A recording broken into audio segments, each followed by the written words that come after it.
with the nice guy. So they're a nice guy, and they've accepted it, they've realized it. Where do they start with setting boundaries? Where do they start with trying to, not please people? I guess because it's obviously it's okay to have some element of that, Yeah. but avoid the overdoing of people pleasing and being a yes man. Okay. There's really a bunch of questions in there, and there's probably no one right way for a nice guy to do what was called, I'll call it nice guy recovery. I tell people I'm a recovering nice guy. I've been at it for 30 years. And honestly, I've gone through several different phases and stages of that. And I don't think there's a right way. But I think there's certain things that do seem helpful. And again, every nice guy's different. Like I said, I learned early on, we're not all the same. We're all very different. Um, for me, and I really stress this in No More Mr. Nice Guy, I believe you got to go find safe people, because one of the things that drives the nice guy is toxic shame. Again, that I got to become what I think people want me to be. I got to hide. We need to go find a group of safe people, a therapist, a men's group, a coach, a 12-step group, a church group, whatever, where we can go practice revealing, being ourselves, just telling the things that we don't want anybody to know about us. I'll do a workshop here in my house this weekend. There'll be 10 guys here in my office. Friday night, we'll go around. Everybody's going to get 6-7 minutes and just introduce themselves and tell us why we're here, why they're here, what do they want to get out of the workshop. And as soon as the first person reveals something vulnerable, the room relaxes. And then the next guy, and then the next guy. And then the next day, they've kind of got, oh man, this feels good.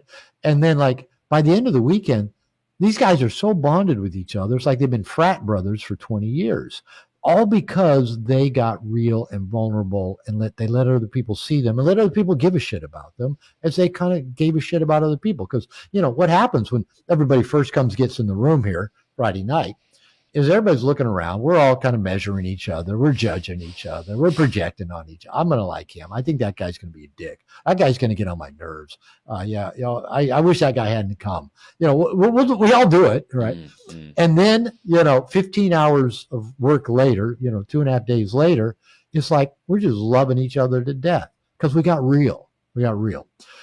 That's how we release that toxic shame. And that's how we get feedback with a more accurate view of who we really are. We're not that bad person, that bad child, that evil thing. We're good people that are just bumbling our way through life and making mistakes. And maybe we have ADHD and we did get in trouble a lot. That doesn't mean we're bad people. So that vulnerability is so essential. Now, add to that most of the men I work with, most nice guys tend to be either isolated or tend to seek the approval of women. A lot of guys say, I got a lot of female friends. I go, that's too bad. That means you're listening to a lot of women talk about their problems and you're not going to get laid. There's a direct inverse relationship between the amount of time a man spends listening to a woman talk about her problems and the likelihood she's going to have sex with him. So, I had to work at getting connected with men when I started my recovery. And even like about 8 years ago, I bought the house here in Mexico, married my wife, Mexican woman. I'm living in Mexican culture. I'm learning Spanish in my 50s and 60s. And I felt kind of isolated here. And I was kind of having some struggles with my new wife. And I realized, okay, whenever I've just needed to take my game to the next level, I went and found a men's group. I went and found men. So I was sharing in a workshop I was leading in Seattle that I need to find a men's group. And a guy in the group, so I'm in this program, and the guy's been studying with David Deida for 10 years. I go, I'm in. And we meet 2 or 3 times a year in various places, London, and I'm in. And so I did that for 7 years. And it got me, my marriage is performing at a high level. My businesses are at a high level. I'm in the best shape I've been in years. I have a multitude of friends. At that point, I said I had 1.5 good guy friends when I joined that men's program. I know I could call 25 guys right now, and they'd get on a plane and come down here.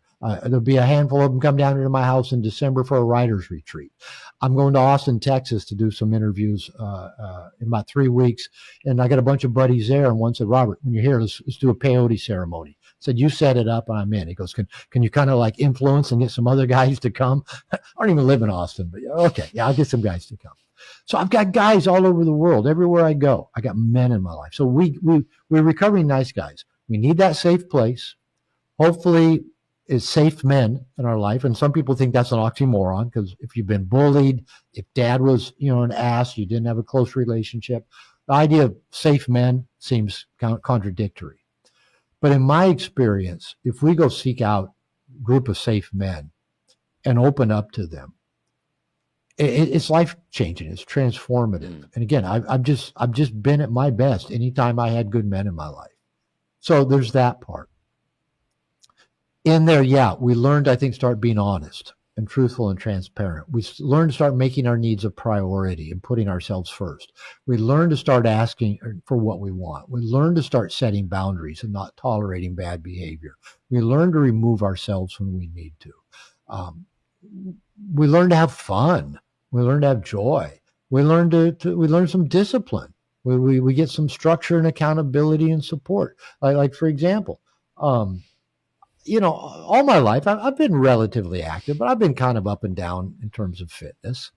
And but I know the value of it. My wife's a gym rat. She'd be happy to be in the gym 2 hours a day. She's been working out since she was 15 and even competed when she was younger.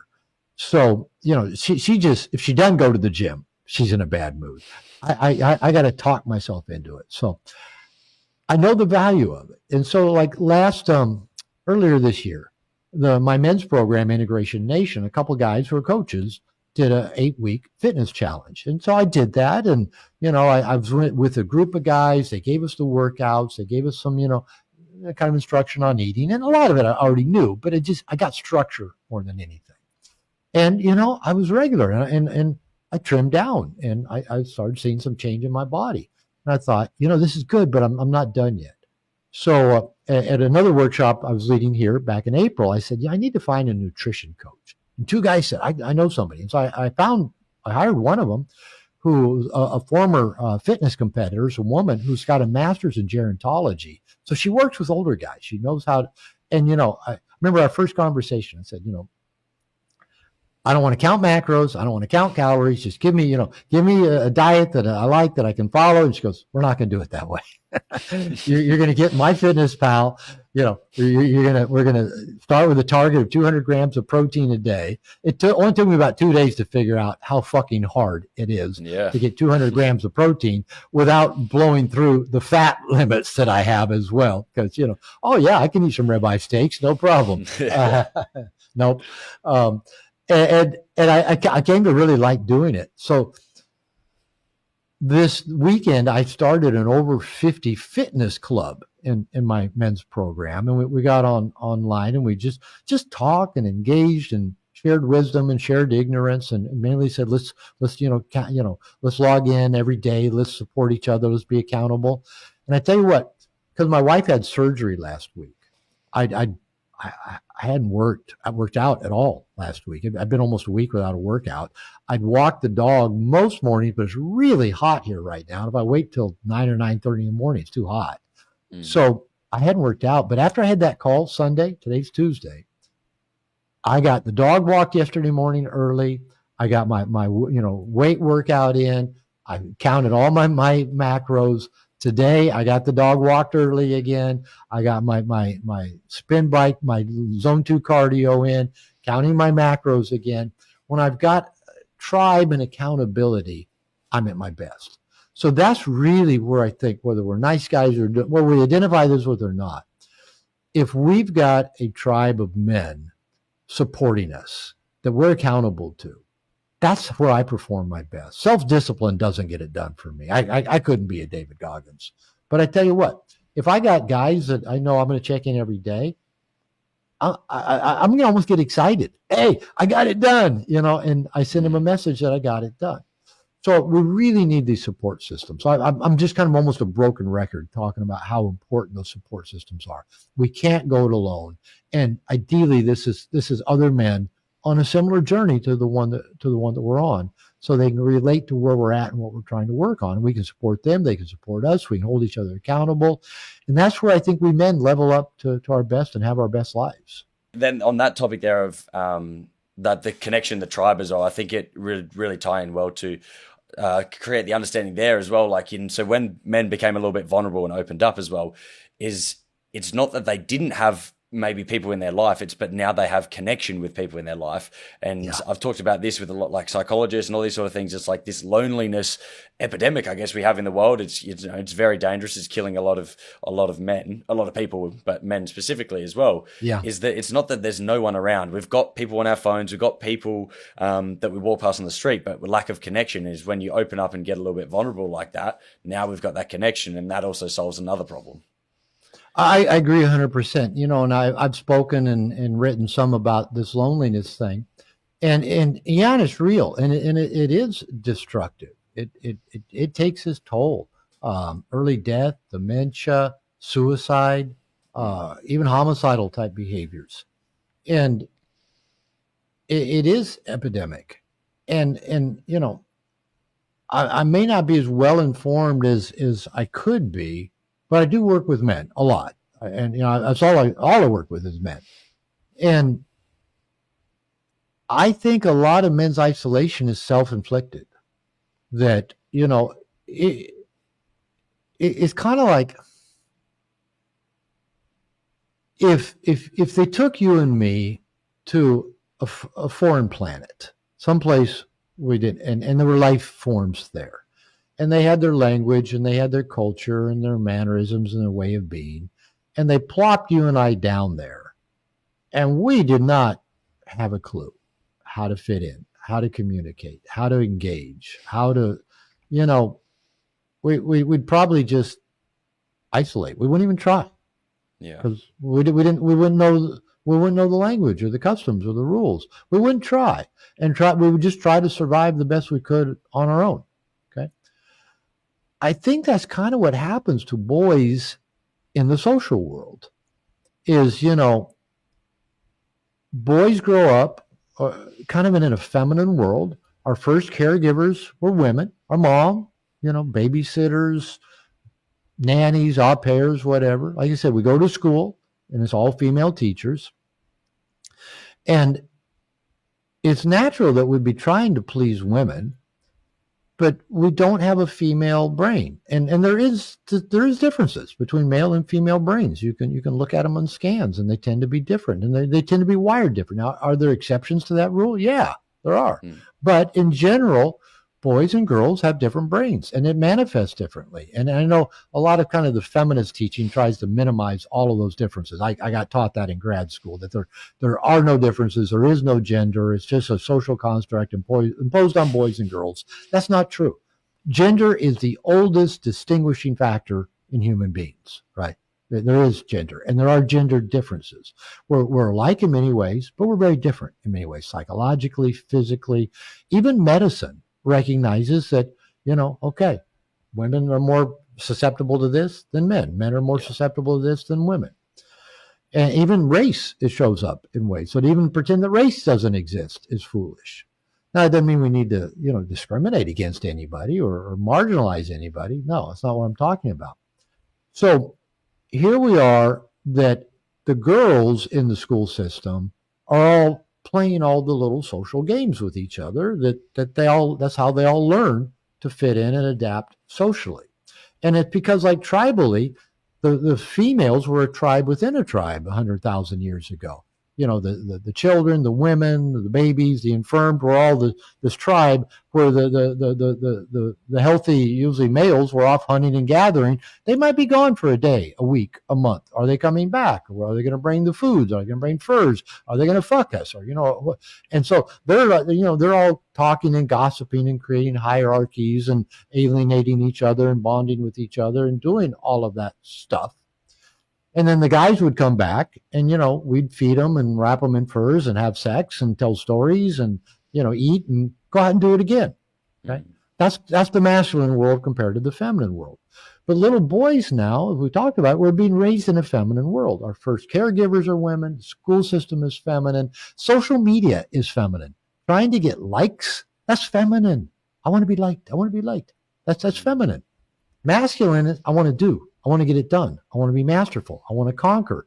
I want to conquer and then rest in nothingness and not have anything bother me. I want to invent the machine and then the machine run, the way it's supposed to. I want my camera to work and keep working. Right? Yeah. That's the masculine. So what happens is, like, for most boys, well, I'll back up a little bit. What used to happen is when a boy was old enough to contribute, whether that's 6, 8, 10, 12 years old, he got out of the house. He got out of the cave. He got out of the hut. And he was out with the men, contributing. Whether that's in agrarian culture, out with dad and grandpa and uncles and cousins, working on the farm, moving rocks, harvesting, milking cows, or previous time he was out hunting and gathering. But to do that, boys have always gone through an initiation phase where the men basically tore them away from the women. Robert Bly talks about this in Iron John. And the women understood that was a natural process, where the boys were taken from the women and all that seeking of feminine approval to survive, and taught to survive by the men. Kind of remember the movie 300, the boy in the cave with the spear with the wild animal. And every tribe had his own initiation. And once the men, got the boy to face his fear of death, to get comfortable being uncomfortable, to learn the skills needed to help the tribe survive, he was fully embraced into the masculine part of the tribe, and now got access to the feminine. But the feminine came to him because he had what the feminine wanted and needed: the food, the furs, and the fucks. And so that's where his value came from. He didn't have to go impress women. He didn't have to go figure them out. He didn't have to go listen to them talk about, how Jennifer's being such a bitch to her. And I know it because she's just feeling so insecure. We didn't listen to that shit. A tiger could have leapt on us while we were keeping eye attention and using, reflective listening. I understand it really hurt your feelings when Jennifer treated you that way. So, or was it Jessica? I lose track. So the thing is, back in the day, going back even just less than 100 years ago, boys were initiated into a masculine world. Now, we're probably not going back to any of those kind of previous worlds, previous ways of doing things. But boys still need masculine initiation to be brought into this world of how do you be useful? How do you learn the skills to get what you want in life and to make money, to contribute, to get love, to have sexual access? And kind of going back to the thing about you and I being on this foreign planet. If we landed on that foreign planet and just had no clue how to fit in, and no one was there to teach us the language, the customs, how they did, we'd get overwhelmed and not try. That's how most boys feel in the social world growing up.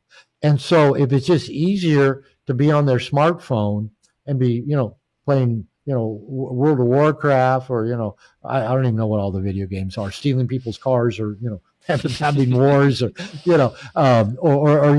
looking at porn, masturbating, jerking off to porn. If it's just easier to just get this stuff fed, and I don't have to go figure out how to fit in socially, or how to talk to a girl, or how to, it makes sense that a lot of men are isolating. And I know some is getting blamed on a lot of, and I'm not really well informed on this, but I know that even culturally, a lot of the equality and the inclusiveness and all of that going on in schools and businesses basically says, if you're not part of a marginalized group of people, you don't count. We're going to push you aside because you've always had the power.